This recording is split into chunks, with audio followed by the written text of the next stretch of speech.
रेनेटस नोवा use करने के बाद शरीर में होने वाले बदलाव आखिर क्या हैं। जब हम रेनेटस यूज़ करते हैं तो हमारी बॉडी के अंदर कुछ अजीब से चेंजेस होने लगते हैं, जैसे कि लूज मोशन होना, सर में दर्द होना, बदन में दर्द होना, शरीर में दाने निकलना, शरीर में खुजली होना, या कोई जिस समस्या के लिए आपने इस प्रोडक्ट को लिया है वो समस्या थोड़ी सी बढ़ जाना। ये सारे चेंजेस जो अचानक से हमें बॉडी में देखने को लिए मिलते हैं, आखिर है क्या, इनको हम नहीं समझ पा रहे हैं। आज इन सभी को समझने के लिए, जानने के लिए आज इस वीडियो में लास्ट तक आप बने रहिए। आपके सभी सवालों का जवाब इस वीडियो में आपको मिलने वाला है। तो चलिए दोस्तों, शुरुआत करते हैं आज के इस वीडियो की। और उससे पहले मैं आप सभी का स्वागत करता हूं आपके चैनल क्रिएट ऑन वर्ल्ड पर। अपनी सोच बदलें, अपनी दुनिया बदलें। आपकी बाहरी दुनिया आपकी आंतरिक दुनिया का प्रतिबिंब है। जैसा आप सोचते हैं वैसा आपके साथ घटित होता है। इस वजह से हमेशा पॉजिटिव सोचिए, अच्छा सोचिए, जीवन में बड़े लक्ष्य रखिए और जीवन में आगे बढ़ते चलिए। इसके अलावा आप हमसे 4 प्लेटफॉर्म हैं जिन पे और मुलाकात कर सकते हैं। व्हाट्सएप पे, फेसबुक पेज पर, इंस्टाग्राम पर और टेलीग्राम चैनल पर आज हमारे साथ आप जुड़ सकते हैं और रेनेटस से रिलेटेड, नेटवर्क मार्केटिंग से रिलेटेड सारी जानकारी आपको यहाँ पर रेगुलर मिलती रहती हैं। तो चलिए दोस्तों, आज के इस वीडियो की शुरुआत करते हैं। रेनेटस वेलनेस प्राइवेट लिमिटेड की इस वीडियो में आप सभी का हार्दिक स्वागत है। दोस्तों, सबसे पहले हमें ये समझना है कि जब रेनेटस नोवा हम खा रहे हैं तो एक प्रकार का ये आयुर्वेदिक प्रोडक्ट है, प्राकृतिक प्रोडक्ट है। और जब प्रकृति अपना काम करती है तो उसका काम करने का तरीका जो होता है वो नेचुरल तरीका होता है। और नेचुरल तरीका क्या है? सबसे पहले ये प्रोडक्ट आपके बॉडी में एंट्री करने के बाद आपकी क्लींजिंग पे काम करता है, आपकी सफाई के ऊपर काम करता है। ये सफाई होती कैसे, हम इसको एक बार समझ लेंगे तो होने वाले चेंजेस हमें ऑटोमेटिकली समझ में आने वाले हैं। तो क्या है वो चेंजेस? तो देखिए, सबसे पहले समझिए कि आपकी बॉडी के अंदर आपका एक पार्ट जो सबसे ज़्यादा महत्वपूर्ण है वो है आपकी स्मॉल इंटेस्टाइन।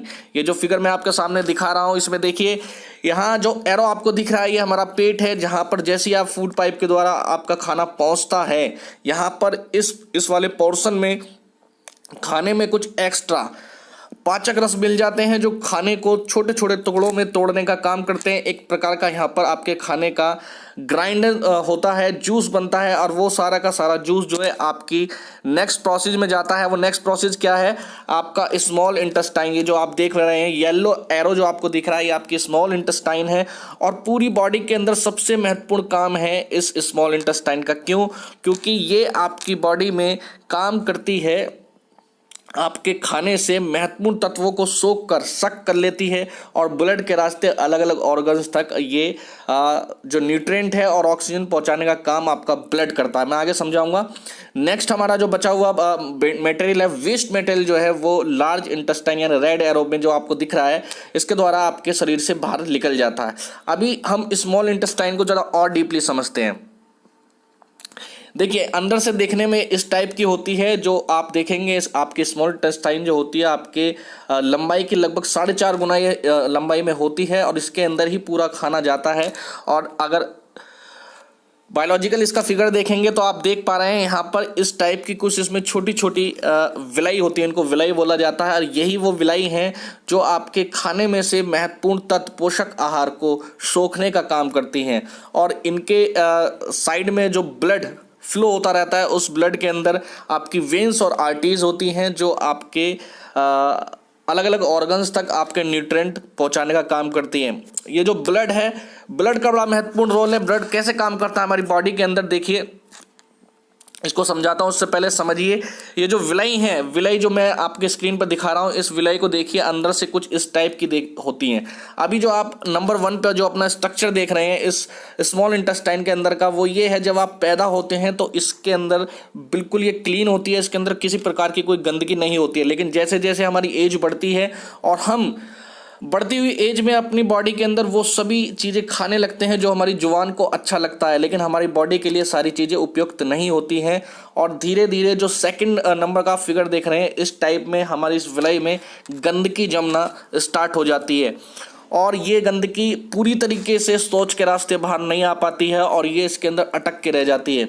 और यही वो गंदगी है जो आपके अंदर एक प्रकार का डिस्टर्बेंस पैदा करती है, एक प्रकार की सड़न पैदा करती है। यही वो गंदगी है जो आपके पेट के पाचन क्रिया को डिस्टर्ब करती है, एसिडिटी बनाती है, और न जाने कौन कौन सी बीमारियां हैं जो सिर्फ और सिर्फ इस गंदगी के द्वारा जन्म लिया जाता है। थर्ड फेज में आप देख रहे हैं यहाँ पर, जैसे ही आप इस प्रोडक्ट को खाना स्टार्ट करेंगे तो थर्ड फेज में हमारा ये प्रोडक्ट सबसे पहले इस गंदगी को निकालने का काम करते हैं। कहा जाता है कि डॉक्टर बताते हैं कि कभी कभी जब किसी की स्मॉल इंटेस्टाइन बहुत ज़्यादा बस्ट हो जाती है, यानी कि उसके अंदर बहुत ज़्यादा गंदगी जम जाती है, तो वो इतनी ज़्यादा हार्ड हो जाती है कि एक सर्जिकल ब्लेड से भी नहीं कटती है। तो सोचिए कि इसके अंदर कितना बड़ा जो आपका फेज है आपके पेट के अंदर चल रहा होता है। इसको समझिए, इसको और थोड़ा समझते हैं। देखिए, ये जो मैं समझा रहा था अभी, ये जो गंदगी है ये वाली, ये आपकी इन विलाई के अंदर, स्मॉल इंटेस्टाइन के अंदर बिल्कुल फंस के चली जाती है। अब ये इसके साइड के अंदर ये ब्लड फ्लो होता रहता है, ये ब्लड एक ट्रांसमिशन का काम करता है। लेकिन जब ये गंदगी बहुत ज़्यादा बढ़ जाती है तो धीरे धीरे जो ब्लड के रास्ते आपके न्यूट्रिएंट जाने चाहिए थे वो सारे के सारे इस गंदगी में मिलने लगते हैं। यानी कि जब गंदगी फ्लो बहुत ज़्यादा बढ़ जाती है तो ब्लड में धीरे धीरे इसका मिलना शुरू हो जाता है, ये ब्लड के अंदर भी धीरे धीरे पहुंचना स्टार्ट हो जाती है। और जब ये ब्लड के रास्ते आपके अलग अलग ऑर्गन्स तक पहुंचती है तो देखिए क्या होता है। सबसे पहले जब आपकी बॉडी के अंदर इसकी क्वांटिटी ज़्यादा हो जाती है तो नॉर्मली ये आपकी स्मॉल इंटेस्टाइन दिख रही है आपकी स्क्रीन पर, ये देखिए पहले नंबर पे ए पर देखिए ये इस तरह की होती है। लेकिन और ज़्यादा जब इसमें गंदगी बढ़ जाती है तो यहाँ देखिए बी में क्या हाल होता है और सी में ये एक तरह का इसके अंदर अल्सर बन जाता है। अब देखिए हमारा जो ब्लड है वो एक तरह का बस ट्रांसमिशन की तरह काम करता है। जैसे एक बस है, अलग अलग स्टेशन से सवारियों को उठाती है और अलग अलग डेस्टिनेशन पर उन सवारियों को छोड़ती हुई चली जाती है। इसी तरीके से हमारी बॉडी के अंदर हमारा जो ब्लड है, ये दो चीज़ें हमारी बॉडी में ट्रांसमिशन करने का काम करता है। वो क्या है? Nutrient and oxygen. जब आप जो खाना आप खा रहे हैं उस खाने के अंदर जो महत्वपूर्ण तत्व है, एक तो ब्लड के रास्ते वो जाते हैं, दूसरा आप जो सांस ले रहे हैं उसके अंदर जो ऑक्सीजन है वो ऑक्सीजन इस ब्लड के रास्ते ट्रांसफर होती है आपके अलग अलग ऑर्गन्स तक। अब देखिए ये जो स्मॉल इंटेस्टाइन है इसके द्वारा ही आपके अलग अलग ऑर्गन्स संचालित हो रहे हैं, क्योंकि जो आप खाना खा रहे हैं वो सबसे पहले इस स्मॉल इंटेस्टाइन में जाना है और जो आप हवा से जो ऑक्सीजन ले रहे हैं वो सब इसके रास्ते मिलकर अलग अलग ऑर्गन्स तक पहुंच रही है। अब देखिए जब ये गंदगी बहुत ज़्यादा बढ़ जाती है आपकी बॉडी के अंदर तो ये अलग अलग ऑर्गन्स तक ब्लड के रास्ते पहुंचना स्टार्ट कर देती है। यही वो सारे रीज़न हैं कि अगर आपके हार्ट के अंदर दिक्कत आ रही है तो ये गंदगी वहाँ पर एक कोलेस्ट्रॉल के रूप में जम जाती है, आपके किडनी के अंदर ये स्टोन के रूप में जम जाती है, लीवर के अंदर देख सकते हैं तो उसके अंदर सूजन आने स्वेलिंग आ जाती है। इसके अलावा आप ये ग्रीन कलर की जो लीवर के नीचे ग्रीन कलर देख रहे हैं, यहाँ पर आप देखेंगे ये आपकी पैनक्रियाज हैं। पैनक्रियाज क्या करती हैं? एक प्रकार का हार्मोन्स, इंसुलिन नाम का एक हार्मोन्स रिलीज करती हैं जो आपके कार्बोहाइड्रेट को ग्लूकोज में कन्वर्ट करता है। ग्लूकोज क्या है? हमारी एनर्जी होती है। तो जिस व्यक्ति को शुगर हो जाता है, डायबिटीज़ हो जाती है, उसकी ये पैनक्रियाज जो है वो काम करना बंद कर देती है। किस वजह से? क्योंकि इसके अंदर ये गंदगी बहुत ज़्यादा पहुंच जाती है और वहाँ उस पूरी के पूरी पैनक्रियाज को डैमेज कर देती है। आपके लंग्स में कोई समस्या आ रही है तो वहाँ के जो पोर्स हैं आपके लंग्स के इस गंदगी के द्वारा वो ब्लॉक हो गए हैं।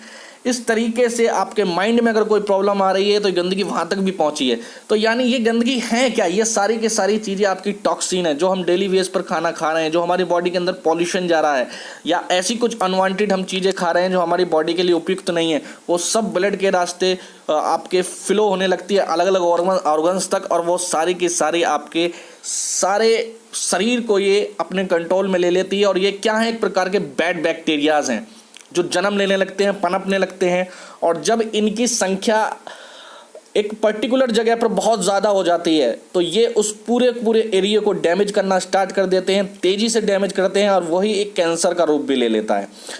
तो दोस्तों उम्मीद करता हूँ कि ये चीज़ आपको समझ में आई होगी। अब बात आती है कि हमारी बॉडी में जो चेंजेस आते हैं वो होते कैसे हैं। देखिए जब ये प्रोडक्ट आपकी बॉडी में जाएगा तो ये सफाई का काम करता है।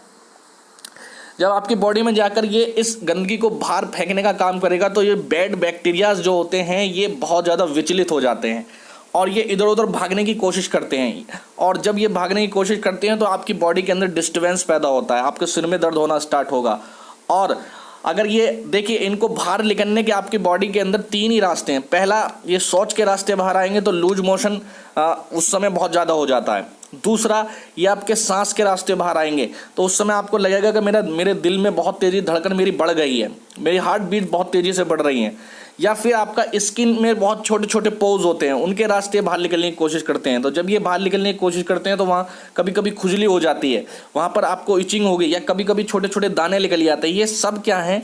ये सब इसी का रूप है। तो ऐसी स्थिति जब भी आपको लगे या और भी कुछ भी चेंजेस आएँ या आपके कोई और प्रॉब्लम बढ़ने लगे तो उसमें आपको घबराना नहीं है। आप ये समझिए कि आपकी बॉडी की क्लींजिंग हो रही है, और ये जब जितनी तेज़ी से काम करेगा उतनी तेज़ी से आपकी क्लींजिंग होगी। और वो आपके लिए एक ऐसा फेज़ होता है जहां आपको ये समझना चाहिए कि मैं और मेरी बॉडी इस समय बिल्कुल ठीक हो रहे हैं।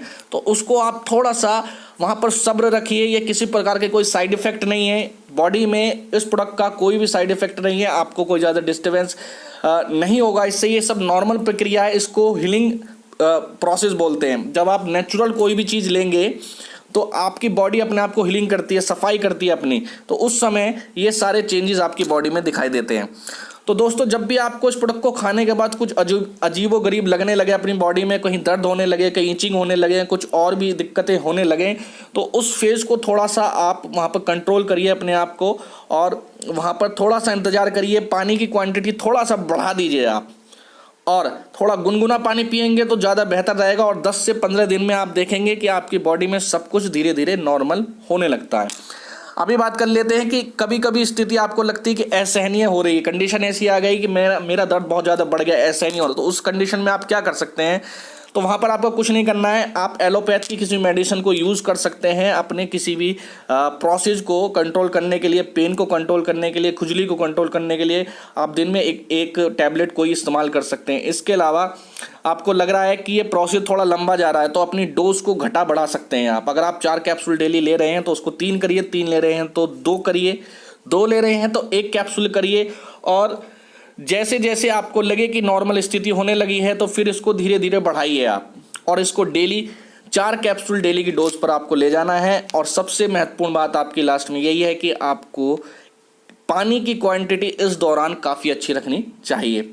तो उम्मीद करता हूं दोस्तों कि आपको आज के इस वीडियो के अंदर जो आपकी समस्या है, अचानक से जो आपको महसूस हो रहा है, वो आपको सॉल्व हो गई होगी, समझ में आ गई होगी कि आखिर ये प्रोसीजर है क्या। ये एक हीलिंग प्रोसीजर है और इससे आपको घबराना नहीं चाहिए। तो उम्मीद करता हूँ आपको ये वीडियो बहुत बहुत पसंद आई है, आपका बहुत बहुत प्यार मुझे मिल रहा है, इसके लिए आपका बहुत बहुत धन्यवाद। और आप हमारे साथ अगर ज्वाइन करना चाहते हैं इस बिजनेस में तो आप हमारे ग्रुप टीम फ्लेक्स से कनेक्ट हो सकते हैं। और प्रोडक्ट की जानकारी लेने के लिए, प्लान की जानकारी लेने के लिए आप और भी वीडियो देख सकते हैं। थैंक यू, धन्यवाद।